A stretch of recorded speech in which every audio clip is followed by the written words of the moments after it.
اعوذ باللہ من الشیطان الرجیم بسم اللہ الرحمن الرحیم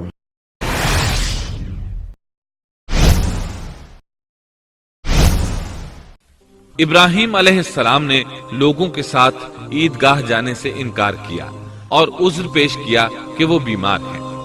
وہ لوگ آپ کو چھوڑ کر چلے گئے۔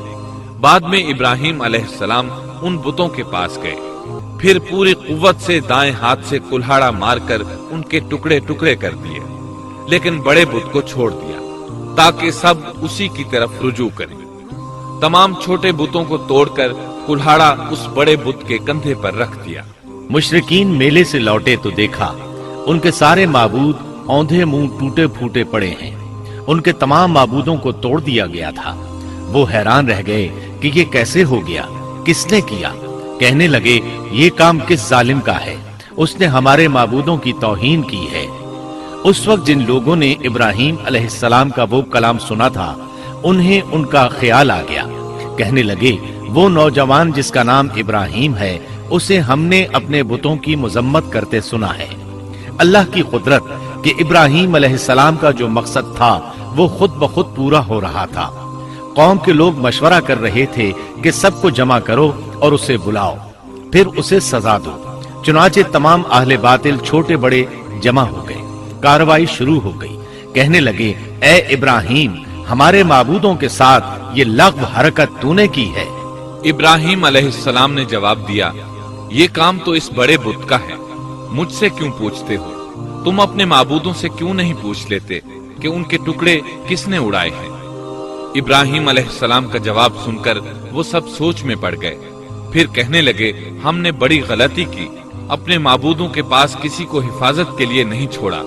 اس قدر واضح بات محسوس کر کے بھی وہ ظالم ایمان نہ لائے، بلکہ شیطان نے ان کے دلوں میں وسوسہ ڈالا اور انہوں نے غور و فکر کر کے کہا، اے ابراہیم، کیا تمہیں علم نہیں؟ یہ تو بے زبان ہیں، یہ بول نہیں سکتے۔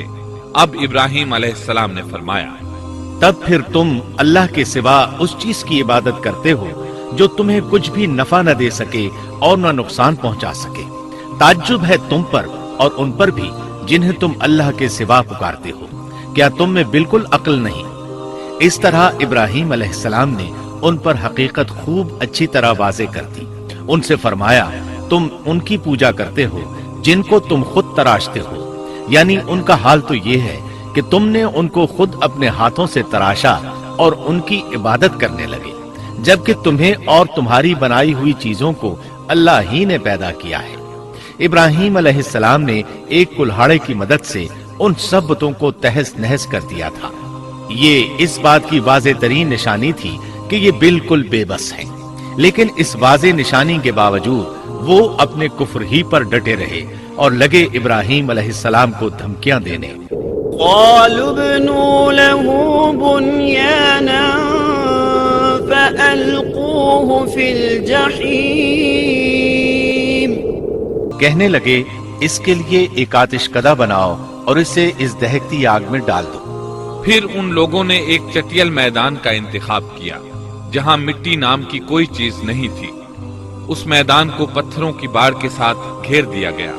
پھر سب لوگوں کو حکم دیا گیا کہ وہ لکڑیاں جمع کر کے اس گھیری ہوئی جگہ میں رکھیں۔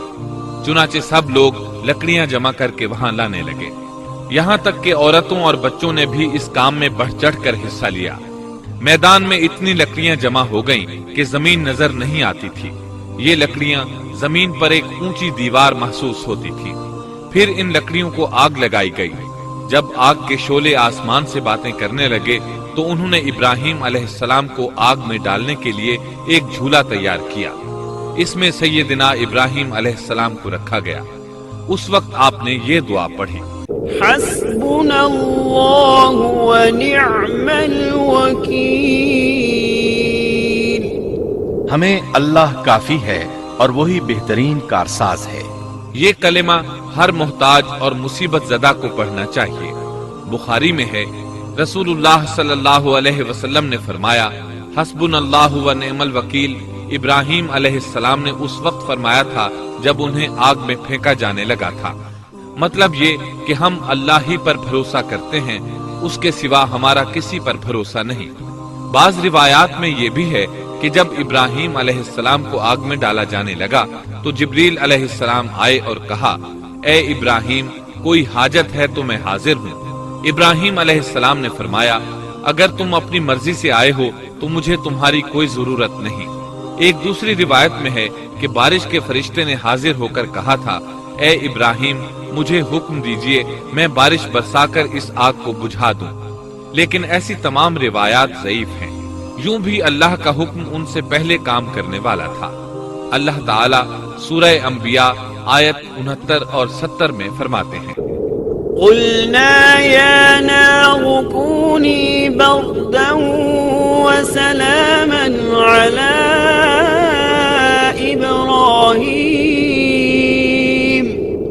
وأرادوا به كيدا فجعلناهم الأخسرين۔ ہم نے کہا، اے آگ، ابراہیم پر ٹھنڈی ہو جا اور سلامتی والی ہو جا۔ گو انہوں نے ابراہیم کا برا چاہا، لیکن ہم نے انہیں ہی نقصان پانے والا کر دیا۔ چنانچہ جب ابراہیم علیہ السلام کو آگ میں ڈالا گیا تو وہ ٹھنڈی ہو گئی۔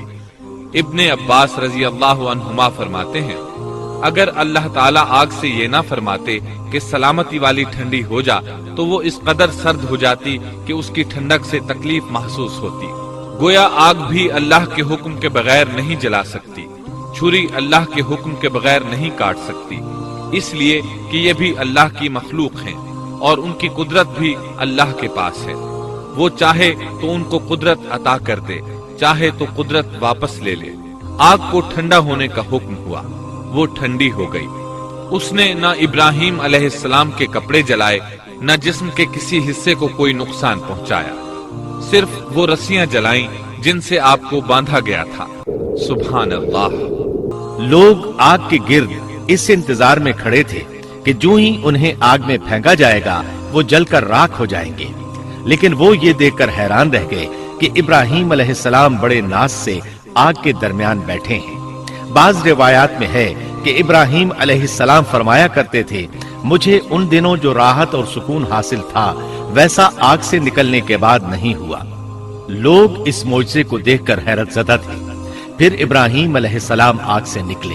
اتنا بڑا معجزہ دیکھنے کے باوجود لوط علیہ السلام کے سوا کوئی شخص پورے بابل شہر سے ان پر ایمان نہ لایا۔ اللہ تعالیٰ فرماتے ہیں، فآمن له لوط، پس ابراہیم پر لوط ایمان لائے۔ مطلب یہ کہ پوری بستی سے لوط علیہ السلام تھے جو آپ پر ایمان لائے تھے، باقی تمام لوگ کفر ہی پر ڈٹے رہے۔ ابراہیم علیہ السلام ان کا رویہ دیکھ کر نا امید ہو گئے کہ اس سے بڑھ کر یہ کون سا معجزہ دیکھنا چاہتے ہیں۔ ان کے بتوں کو توڑ دیا گیا، اپنی آنکھوں سے اللہ کی نشانی ان لوگوں نے دیکھی، پھر بھی یہ ایمان نہیں لائے، چنانچہ آپ نے وہاں سے ہجرت کا ارادہ فرما لیا۔